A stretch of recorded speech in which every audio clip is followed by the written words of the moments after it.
তারা প্রতিনিয়ত করে থাকে। বর্তমান এই অঞ্চলের অধিকাংশ 90% মানুষ নিঃস্ব হয়ে পড়েছে। তাদের দানের অবস্থা দেখুন, অনেকটা এই যে মানে তেমন একটা সুবিধাজনক নয়, তবুও তারা এই ধান কেটে তারা গড়ে তুলবে। কিছু করার নেই, কিছুটা তো রিজিক তারা আহার, কিছুটা হলে তারা চেষ্টা করতে হবে কিছু তোলার জন্য। কারণ আমাদের বর্তমানে যে দেখতেছেন এই যে চতুর্দিকে হাওর, চতুর্দিকে আপনার যখন বর্তমান একটি জমি আবাদ করতে হলে অনেকটা টাকার প্রয়োজন হয়, অনেক সব কিছু দাম কিন্তু ঊর্ধ্ব গতিতে, কিন্তু সেই তুলনা অনুযায়ী কিন্তু কৃষকরা কিন্তু লাভবান হতে পারে না। তাদের যে এই যে খরচ, সে খরচ অনুযায়ী তারা কিন্তু প্রত্যেকটি কৃষক পরিবার কিন্তু আজ তারা নিঃস্ব এবং হতাশাগ্রস্ত মধ্যে হয়ে পড়েছে। আমি এটি এই জন্য বলতেছি যে প্রত্যেকটি কৃষকদের প্রতি যেন সরকার গুরুত্বপূর্ণভাবে একটি নজর দাঁড়িতে রাখে, তাদের প্রতি সহানুভূতি যেন প্রতি দৃষ্টি আকর্ষণ করে এবং তাদের যে ক্ষতিটা হয়েছে সেই ক্ষতিটা যেন কিছুটা ঘাটতি পূরণ হয় সেই দিকে যেন সরকার লক্ষ্য করে। আরেকটি বিষয় না বললে না, এই যে দাম দেখতেছেন, বর্তমান ধানের রেট কিন্তু অনেকটা কম।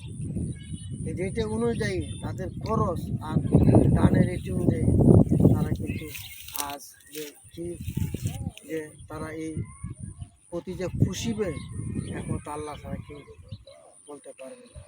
তারা অনেকটা ভেঙে পড়েছে, অনেকটা পরিবার কিন্তু কৃষক আজ তারা অনেক কষ্টের মধ্যে হয়ে পড়েছে। আমি অনতিবিলম্বে সরকার প্রতি দৃষ্টি আকর্ষণ করছি যে এই দান যেন এমন একটি ন্যায্য নির্ধারণ করা হোক যাতে প্রত্যেকটা কৃষক তাদের এই যে খরচ অনুযায়ী যেন কিছুটা যেন কষ্ট তাদের দূর হোক, সে অনুযায়ী একটি প্রকৃত ন্যায্য ধারণ করা হোক দানের প্রতি মন, যাতে প্রত্যেকটা খুশি ন্যায্য করে তারা একটা আস্থা রাখতে পারে।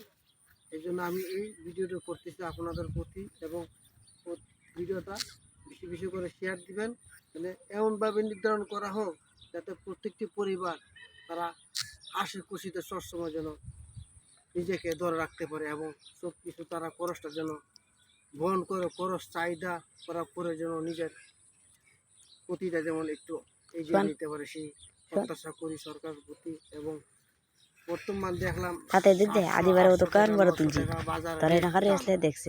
চিন্তা করে 800-700 টাকা রেট ধান বিক্রি করে তারা কি করবে? যে খরচটা হয়েছে এটি কিন্তু খরচটা উঠবে, দেখুন বাকিটা তারা কীভাবে তারা চলবে পরবর্তী সময়ে।